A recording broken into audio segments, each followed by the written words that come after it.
views and opinions expressed in the following program are those of the hosts and guests, and not necessarily those of the staff and management of WWDB-TV.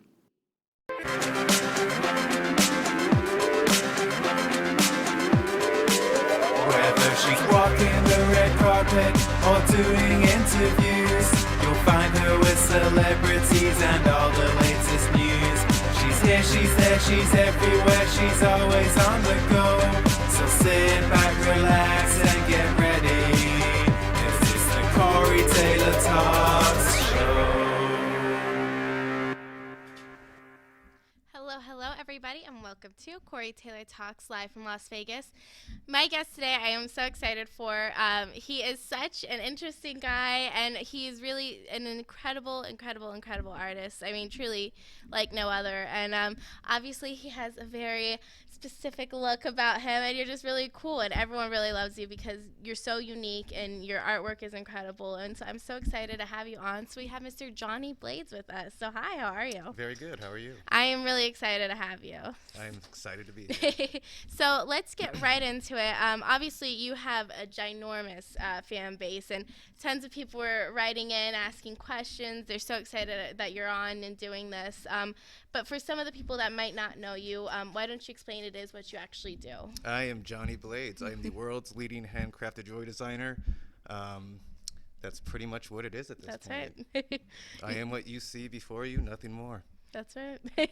Well, no, first of all, can we talk about the jewelry that's sitting there? I mean, just really incredible, nothing like it. It's just absolutely amazing. How did you actually get involved or start making these?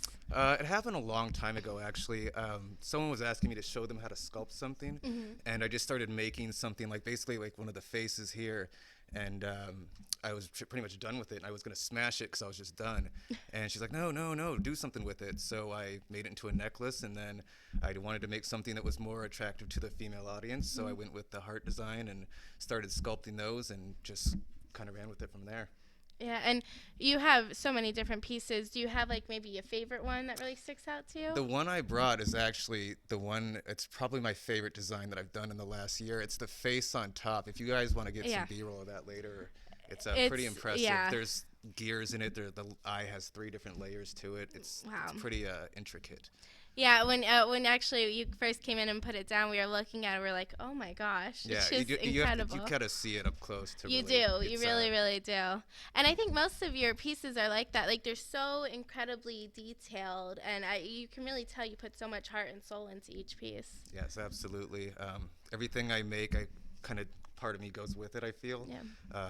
I'm bonded to everything. Whenever someone can message me from years later and say, I bought this piece, I'm like, I remember exactly making it, who that person is. Wow. And it's a really weird thing that it's just always been that way, though. I will know where each one of those go and remember each one of them. Yeah.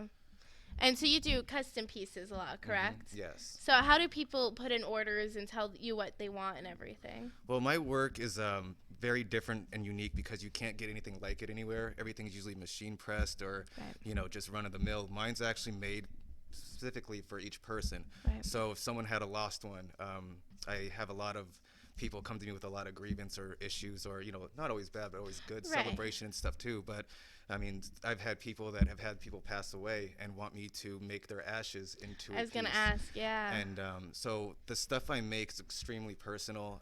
The people that come to me are very proud people. They're very respectful. They have a lot of love to have something made that way. So everything is just so unique and different for each person. That's why it's really the way to go, because you just can't get that anywhere else. Right. And I'm sure it varies a lot depending on the piece, but how long would you say each piece takes around? It just really depends. I mean, the faces can take a while. It just really varies. I don't really have a set time limit. But I've gotten pretty quick over the years. I mean, when I first started doing those faces, they take me about 8 hours. Oh, that's it though? Oh my gosh, I think weeks. No.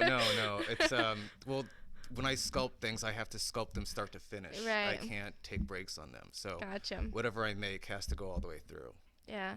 No, like I said, really every single piece is just amazing, and you can find so many different cool aspects to each one. And I've been a fan of your work for a while now, so I'm really excited to have you on and to talk about this because you already have, like I said, a huge fan base. You've made pieces for very famous people as well, which I want to talk about. But I really think you're amazing, and you're so talented, and it's really an honor to have you on. Thank you. That means a lot.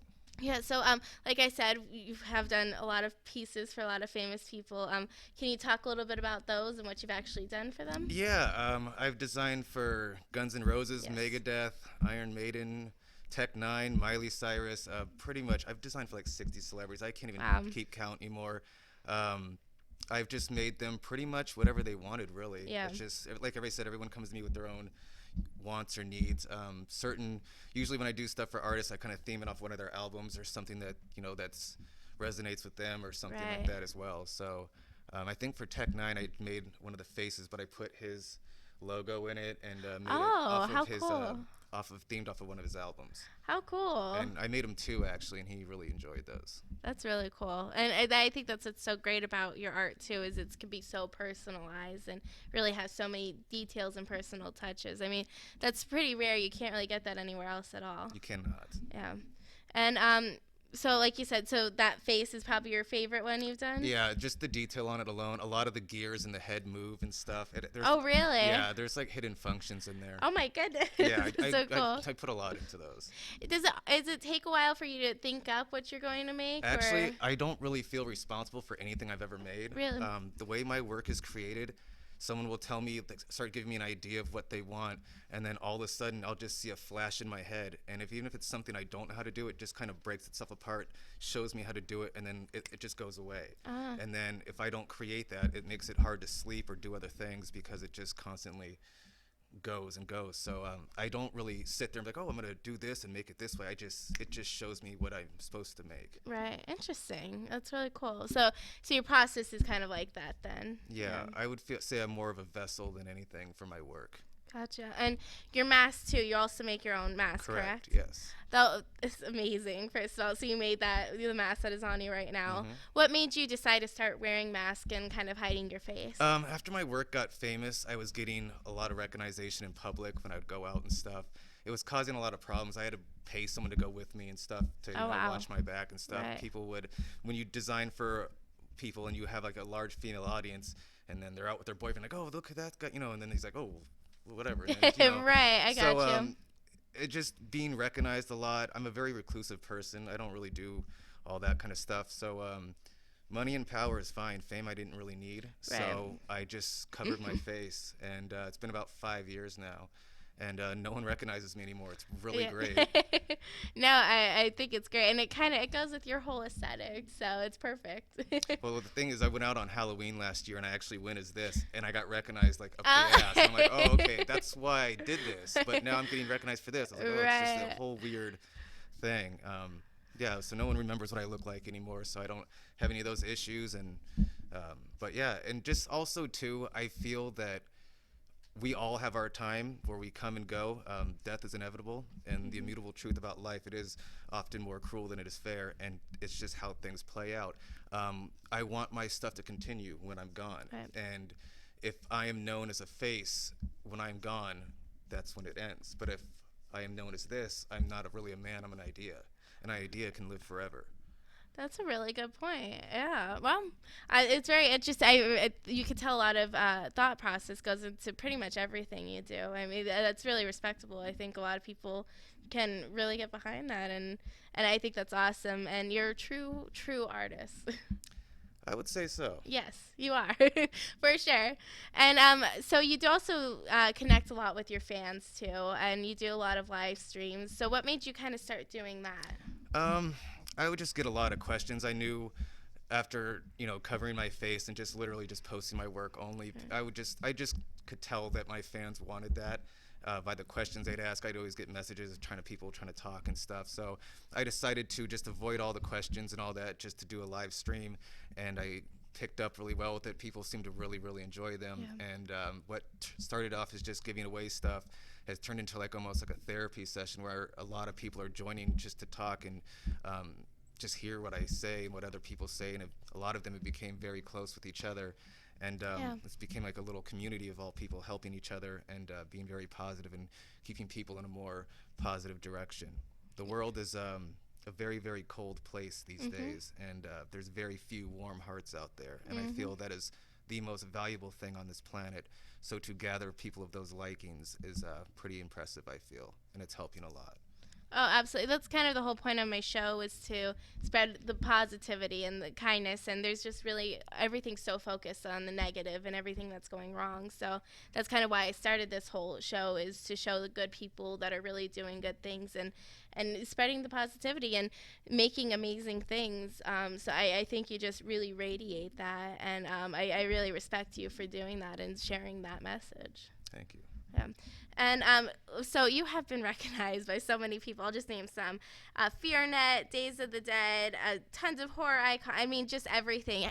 How do you stay so grounded when you get all this recognition and all these fans? How do you stay so grounded and balanced? I just don't really think anyone's better than anyone else. I think we're all human, whether you're labeled good or bad, which is just two words that are really just interpreted by your own moral code. Right. Everyone's just people. No matter if you grew up to be a priest or a serial killer, we all are the same. We just walk different paths. Right. My path has just led me here. It's no different or better than anyone else. I would say this: if there was a man that's a multi-billionaire and he treats people very poorly, he's a failure to me. But if I see a homeless man with nothing that would give his shirt off his back, or the food that he has to an animal, that man is a god. Right. He's more successful to me in that eyes. I don't judge or think that way of anyone. I just see what people's soul is, in a sense, and I just go off of that. I don't think I'm really anything. I'm just a man. I'm just a person, and that's it. Yeah. No, I got you. I think that's really amazing, and I understand what you mean completely with that, and I think a lot more people should really start thinking that way too. And so you're from Vegas originally, correct? Born and raised. That's yes. me too. Very rare. But then you went to LA for a little while, and then you came back. What made you come back from LA? I was actually working on reality TV shows at the time, behind the scenes. And I was climbing the ladder rapidly because of my work ethics, and I just saw the executives and how they would treat their people and stuff, and I'm just like, I'm a really good artist, and I haven't done any art, and I was just involved in the TV shows, and I was like, I could go back to Vegas, bartend in a nightclub, make the same amount of money, and then actually do this. And then my nightclub closed down that I was working at, and instead of going to LAX or Pure or anything like that, I decided to just go gun-ho with that. And then about 4 months later, it took off. What was it, FearNet?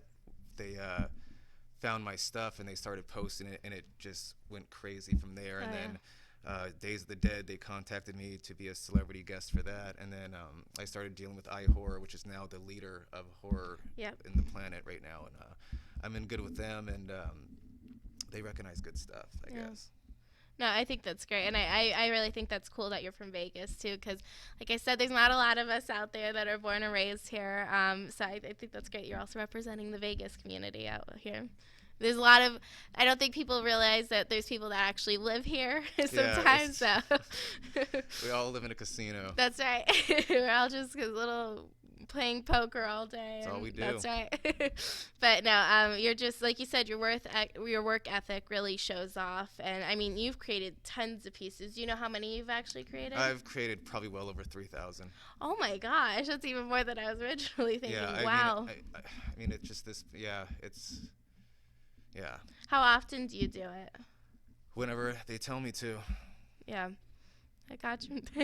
And so what made you start doing mostly in the heart? I mean, obviously you do heads as well, but most of your pieces seem to be hearts. What made you start making it in that shape? Like I said, I wanted something to be more attractive to the female audience. I wanted to make something that could be light or dark, whatever they would like. So that just seemed to be a very popular flow, and it's durable.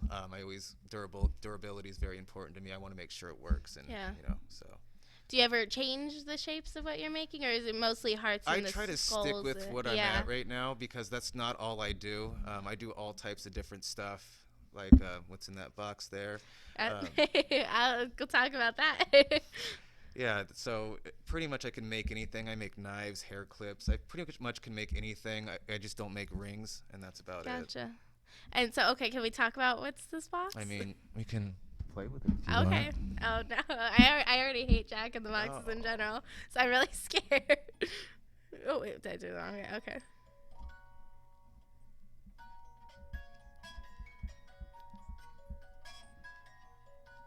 I'm really scared.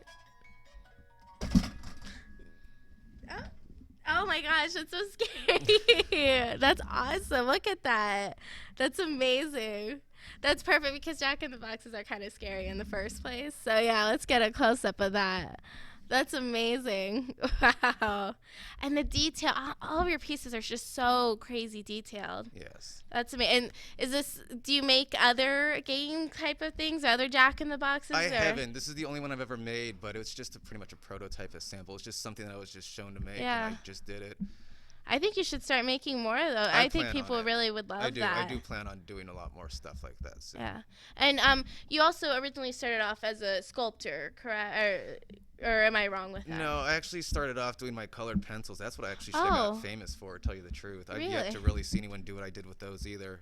But the time frame it takes and the, it's all that, it just wasn't worth it. So I went with this method instead. Gotcha. And I am horrible at drawing, so I think Yeah. that's amazing, especially when it's just like basic color pencils and stuff. With It's the thing amazing. with drawing and painting, even if you're good, you're a dime a dozen. It's not a hard form of art. Sculpting is technically the hardest form of art. It's 100% three-dimensional, Oh, I'm and sure. you have to envision the whole thing. You can't just draw what you see or copy that or look at something, do it. You actually have to envision it yourself and create it from your insides. Yeah. And what type of materials do you use? It depends. Everything is clay, but I have a technique where I can turn it to damn near stone. So it's extremely durable. I haven't told anyone how I do that, but it's a Okay, we'll secret. keep it a secret, yeah. But I because it's very, very durable. I was feeling it earlier, and it does almost feel like stone. You're right. Yes. It's amazing. No, I really think everything you do is incredible, and that's why you have such a loyal fan base, and you said so they all support each other too, and Yeah, they've become a little family. They're That's my cool. minions now, and they've become a family together, and we're in a group, and it's pretty interesting. They're all very encouraging for each other, and it's a very good support system. Just even having a bad day, someone being kind to you can completely reverse that, and Absolutely. it's a good place to go to have that. Absolutely. And with your mask pieces as well, do you plan on making them for the general public, or are you planning on selling them to I people? do. Or, oh, you do? People can Okay. custom request a mask. I've had tons of different requests that I've made. Yeah. That's so cool. I was thinking, I work a lot with horror films, and oh my God, those would just be amazing for them. Do you make pieces for movies? I think I have made a couple, but I don't remember this was so long ago. Yeah. I'd have to. I remember they were hitting me up for that. I don't know if they used it or not or what happened with Right. it, but I did make them something. Yes. I really think you should really start getting into that more because your stuff is just amazing and is so incredibly detailed in person. So I can't even imagine what it'd look like on film. I think people would really love it. I think you should really start doing that more. I'm down for it. Yeah. I know people here, so we're going to start using you a lot. Sounds good. Because you are really just amazing, and you're a good person, too. And that's a rare combination that you're talented and a great person and doing great things. So thank you so much for being the way you are. Thank you for having me here to be the way I am. And thank you all for accepting me and being a part of what I do and, all that good stuff. Yes. And so where can people get a hold of you, request pieces, keep up to date with you, everything? I don't have a website Okay. because everything I do is so personal. I don't want you to be clicking and buying, really. Gotcha. So I would just prefer that you message me directly and talk to me Okay. directly so I can hear what you want and then get the vision to create it for you versus you messaging me and waiting in line on a website. I'd rather just talk to you and instantly be able to communicate with you and get it going that way. So Gotcha. to directly message me would be the best possible way to go. Okay. This is all I do, so I see everything instantly. You don't have to wait for a response like other companies or anything. So to message me directly on my fan page and give it a like. while That's you're right. there. You better. Trying to get to that 36,000 marker here. Yeah, you'll get there very, very soon, I'm sure. Yeah, so that's the best way to get in contact with me. And so with also a price range and everything, do people discuss that with you? Can they say like, oh, I only have like this type of budget? Do you work around that, or? Yeah, I mean, here's the thing. This was never about the money. This is Right. more about cementing a legacy and getting my work out there and helping people. So, you know, I have payment plans available. My work only runs around $100, so it's really not that expensive. Oh, that's not bad at all. No, it's really not. Honestly, I was expecting a lot more than Well, that. I have yeah. stuff that's a little bit more expensive, Right. like that face and stuff that I'd probably do around the 200 marker. But That's still incredible. yeah, that's what I'm saying. Yeah. I understand it. So, my work runs around $100, and if they, you know, they're like, oh, I can only do 20 this week and 20 next month, that's fine. I don't care. It all gotcha. goes the same way. And in the end, it's I understand. I don't want my work to be unreachable because of people's budget. I'm willing to work with people. That's really cool. No, I like I said, very reasonable prices as well that I think everyone can really appreciate. And I do want to ask a couple of fun questions just so people get to know you a little bit better. So if you could have dinner with anybody, dead or alive, who would it be and why? Be Sage Francis. He's a huge influence on what I do because I listen to a lot of music when I work, and I just think he's probably the most intellectual person out there for my style of people that I would like to engage with. The things he says and the things he thinks of and the way he says them, people just typically don't think that way. Right. And I could just tell he's a good guy and stuff. I've actually met him a few times, and yeah, he's that would probably be that person. He's alive, and but yeah, I would love to do a piece for him too, actually. But yeah, he's just a very. I think he's just a genius, and I'd really love to pick his brain apart. Yeah, that'd be interesting. I think he'd love a piece of yours too. So you should probably just send it to him and be like, hey, we should have dinner one day. Right? Yeah, he'd be like, okay, why is this guy hitting on me? I'm married, bro. Who can't? And then if you could work with any artist, who would it be? Oh man, that's hard to say. Probably the Renaissances, Da Vinci, Leonardo, Oh, Michelangelo. All of them are just. I mean, the sculpt with marble and a chisel is just ridiculous. Yeah. That's stupid good. And to have no other outside influence or teachings from YouTube or any things to look at just to do that, it's just mind blowing to me still to this day. yeah. And do you have like a biggest inspiration for your art? Not really. I've never really. I don't know, not really, no. Yeah. I've always just kind of done my own thing. I've never been like, oh, I want to be like that person, or I like what they do, I want to do that. I just kind of just do my own thing. Yeah. I never really wanted to, I appreciate other people's stuff, Of absolutely, course. but no one really inspires me like that. Yeah, you kind of do it yourself, and That's that's right. even more admirable. So, well, thank you so much, Johnny, for being on. Really, like I said, it's just been an honor to have you, and I think you're incredible, and your work just speaks for itself, and you're such a hard worker, and I think that's why you're so successful. Thank you. I would agree, yeah. You're going to get out of it what you put into it. That's right. It's, talent is only gets you so far. Yeah, and we'll get you to that 36,000 likes marker very soon. You're Oh, almost sure. there, right? And where are you at right now? I don't know. Like on my fan page, I have like 35,600 something, and my personal I have like 5,000. My Instagram a few thousand. So I'm around 40 altogether, but I just want to get that one going more. Yeah, we will get you there. Everyone, please go and like and support him and get a piece of art. It's, first of all, so reasonable the price. Like I said, I was expecting a lot more than that. And your work is just amazing, and I think everyone jaws will just drop when you walk in with some of your art. So. Yeah, and I also do a live stream, a necklace giveaway every Friday at 6 p.m. Vegas time. I don't know where you guys are at, but every Friday 6 p.m. I do a giveaway where you can just come and hang out with me and talk and meet other people that are in the same group and all that stuff. It's pretty cool. Yeah, become part of the Johnny Blades community. Yeah, you can do that. Yeah, well, thank you so much, Johnny, again, Thank for you. being on. And thank you guys so much for watching. Once again, please go and check out and support him in any way you can. Get him those likes. We're going to get him to 36,000. And thank you guys so much for watching. And remember, never give up, always believe, and you'll achieve. Thank you. God bless.